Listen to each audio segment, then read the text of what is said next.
What role did the forest play in the ethos of the medieval Europeans? Did it carry a dark and sinister tone in the same token as the Romans who ventured into pagan lands and Puritans in North America? Or was it more light and mystic, akin to fairy lore and Shakespeare's Midsummer Night's Dream? Or was it a mix varied by locale? The latter. It was very perspicacious, Covington. It was a mix, varying by locale, varying by amount, and also by historical accidents. So, for instance, uh, in areas where, for instance, you had invasions, wars, oppressions, or whatever, the stories of people taking to the forest to escape and leading a free life, ranging from Robin Hood out in Sherwood Forest to here in Hungary. There were various stories about the Bakonyewald, uh, the free life of the forest. It varied. It varied tremendously. The forest has always had a double-edged attraction for man. On the one hand, it's deep and dark and frightening. But on the other hand, there are wolves and all sorts of strange animals there, and possibly demons and all the rest. But it's also the home of wondrous animals. It's a great place to go hunting. It can be beautiful. I mean, not unlike nature itself, in general, we have this dichotomy with nature. I mean, that's nature fell when we did, and with us, and so it's not perfect, and it is by turns. I mean, there's the word sublime. You know, when you look at a waterfall, it's beautiful, but also threatening. The same is true of lightning. You know, of a lightning storm. It's impressive. It's amazing. It's astonishing, but you can also get zapped, and so it's scary. Well, the forest is like that. It's got this double edge, and not just in European folklore, but universally. And then, of course, the peoples that lived in the forest. Now there were some charcoal burners and people like that had their own peculiar ways of doing things, and were seen as peculiar, and partly in with their fellow man, and partly allied to the other, whatever that other was. You see the same thing with the sea, actually. You know, in folklore, the sea is both benevolent and malevolent. Uh, the mermaid who could either fall in love with a man and want to become human, or lure him to his doom. Hmm. Uh, Actually, if you think about it, the opposite gender is that way too, both enticing and threatening. I love the the imagery of the forest, and a lot of these images that I at least imagine medieval folk and before had, I feel like they offer spiritual advantages that we don't have because they ultimately evoke humility. Huh. You go out into the forest, it's dangerous, you're subject to the forest. You go out on the road, there could be robbers there that could kill you. There's no 911. There's no No. safety there. See, we're so safe and sheltered that we've lost this concept of danger and sort of we feel immortal. You know. We feel immortal and we feel protected. I mean, even before the pandemic, we felt like nature really couldn't do too much to us. And every now and then we'll have something like this, or an earthquake that shakes us up, quite literally if it's an earthquake. A tidal wave, tornadoes, hurricanes, Yeah. things like that. But by and large, we feel we pretty much got nature under control. Yeah. Our medieval ancestors had no such delusion. And they were, well, you know, one of the great stories of the Middle Ages regarding the forest, which I love, is the story of St. Hubert, who was a Frankish nobleman, and he just went hunting constantly, loved hunting. He went hunting on Good Friday, and he chased a white stag. Well, in medieval stories, if you got a white stag on your hands, believe me, you're this close to pushing over into Faerie or worse. But he comes riding up to it, and the stag has a cross between its antlers, and says to him, "Cease thou from doing evil and turn to good." And so St. Hubert became a priest and then a bishop, the Bishop of Liège. But to this day, the deep, dark woods where he loved to hunt, the Ardennes, the town of Saint-Hubert is there with his relics. And he's still the patron of hunters. And you know your favorite drink, Jägermeister. Not my favorite. I make a joke of it, but yeah. Oh, I thought if you didn't have absinthe for your morning cereal, you'd use Jägermeister. Well, all right, never mind. Anyway, you remember what their symbol is? Saint-Hubert is deer. Yes. Because Jägermeister means hunt master. So, and the other thing, too, that's interesting is that from the forest, we've gained a whole mythology of free livers, of well, what the Germans call Jägers, what the French chasseurs, the Italians cacciatori, as in chicken cacciatori, yes. What we English speakers call riflemen. It's a kind of soldier, light infantry, basically. If you remember Sharp and all that, the riflemen wore green. Okay. All of these have some connection to the spirit of the forest, of the hunt. And these were, in origin, hunters who were as light infantry joined an army that needed long-range shooters, snipers, as it were, and people that could go into forests and other places without rangers the same way. The U.S. Army Rangers and the Special Forces. Yeah. They have the same mythos.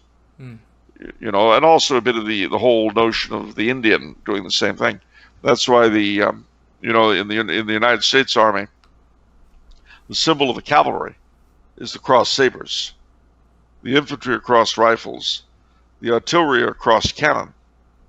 But the special forces are crossed arrows. I never seen that one. Well, my brother wears it. He's special forces. And that's why they wore a green beret in the first place, and claimed a certain descent from Rogers Rangers in the 7 Years' War. All that kind of thing, men living off the land, off what they could hunt, what they could shoot. It's a very powerful psychological hold in the mind. And similarly, when you're touching on monarchy, the monarch always was held to have a close connection to the land, which is why they generally went in for hunting. And one of the most pathetic things I know, Prince Charles is a great hunter, and he taught Princes William and Harry to be hunters. There was a big to-do in the paper. Oh, it's just so terrible. Oh, gee willikers, I could spit. When each of the young princes were blooded.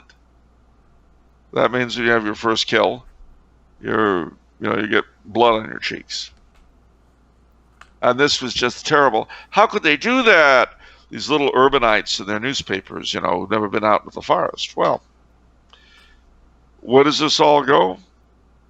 Prince Harry, as you know, married one of America's finest women. And he's given up hunting because she told him to.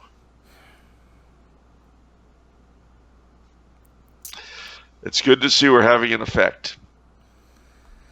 And it's interesting because the anti-hunting thing in itself shows the complete separation between modern man and nature.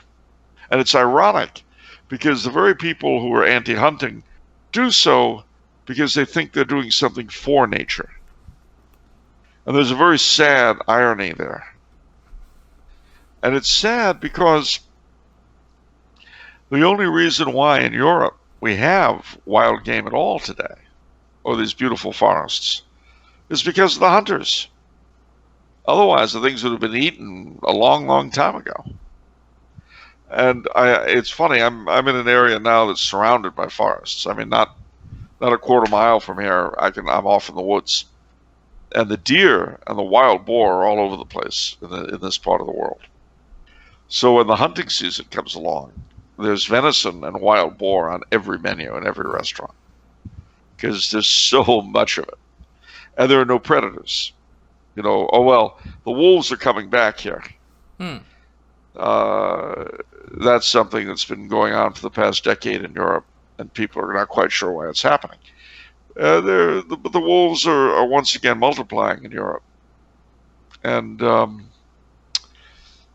they were the major predator, and for the most part wiped out. So for a long time, the deer and the boar just kept on spreading. Well, the problem with that, of course, is that when they overpopulate, they starve to death. There's nothing worse than starving deer in winter. And so, in all of these places where hunting is no longer permitted, you've got a huge problem. And that is, you either have to cull, which is not pleasant, the deer and so forth, or you'd have to reintroduce predators, which would be very difficult to do. You really can't do it in a suburb. So coyotes are coming up here big time. Oh, they are, and there's no way to stop them without hunting. Yeah. Yeah, and see, because people are so removed from nature, they don't understand that the hunt is the most natural thing in the world. Yeah. Well. And the forest, to go back to the original question, the forest represents all of this. Even the very things we as moderns don't like about the hunt. It's savagery. It's unpredictability. Those are emblematic of the forest. The other interesting thing, about hunting is that it has its own set of laws, what people don't realize. So, for instance, if you shoot a deer, and it goes, especially if you're doing it with arrows or something, but even if you just shoot it with a rifle, and the thing goes rushing off into the woods, you are morally obligated to chase after it and put it out of its misery. Wow. I did not know that. Well, people don't know that, you see. This is what I mean. Modern people are kept ignorant by their masters and then they think on the basis of what their owners have told them. Hunting's so cruel and mean. Well, it is cruel and mean in the same sense that life is cruel and mean. But if you remove human beings from the thing, you're still going to have hunting. And the fact of the matter is, and mind you, I'm not a hunter. When I was younger, I did a little bit of it. I did a little bit of fishing. I haven't done either in decades. That I'm hardly likely to start now. But I do know the value of it. And I do know the important part it's played in civilization. One of the terrible things today, is that fathers don't take their sons fishing or hunting. My dad would take me fishing. I was no good at it. But that really wasn't the point. The point was I was getting out into the woods with my dad. Well, you could do that if you didn't go fishing or hunting. You could, but it's not the same. I'm not a hunter, but I am a huge fisherman, and my dad took me fishing many, many times. Well, there's nothing quite like catching your own breakfast. No, Waking up in the morning and knowing, well, you don't have to eat. Yeah. And that, of course, my dad always did the catching, but I can remember saying, no, but Dad, we didn't bring any food. And he said, well, yeah, that's why we've got to catch the fish. And he said, of course, there are the worms, if you'd rather you try those. And no, that's not. What?